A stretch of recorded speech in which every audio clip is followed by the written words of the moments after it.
محترم حضرات، قرآن مجید کی تلاوت کا حق یہ ہے کہ قرآن مجید کو ٹھہر ٹھہر کر پڑھا جائے،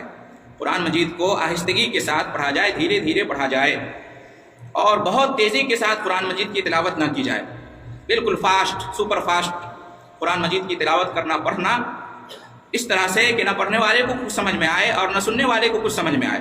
سوائے یعلمون اور تعلمون کے باقی کچھ نہ سمجھ میں آئے۔ تو اس طرح کی تلاوت یہ قرآن مجید کے ساتھ بے حرمتی ہے، قرآن مجید کی یہ بے ادبی ہے۔ قرآن مجید اس لیے نازل نہیں ہوا کہ اس کو جیسے تیسے پڑھ لیا جائے، قرآن مجید اس لیے نازل ہوا ہے ترتیل کے ساتھ اس کو پڑھا جائے۔ وَرَتِّلِ الْقُرْآنَ تَرْتِيلًا، قرآن میں اللہ تعالیٰ نے فرمایا ہے کہ قرآن کو کیسے پڑھو؟ ٹھہر ٹھہر کے پڑھو، ترتیل کے ساتھ پڑھو، تجوید کے ساتھ پڑھو، بہت تیزی کے ساتھ پڑھنا قرآن کو، بہت زیادہ اسپیڈ کے ساتھ پڑھنا کہ اس سے سمجھ بھی نہ آئے بندے کو کہ آیت کہاں ختم ہو رہی ہے، کہاں شروع ہو رہی ہے، اور کون سے الفاظ ادا کر رہے ہیں۔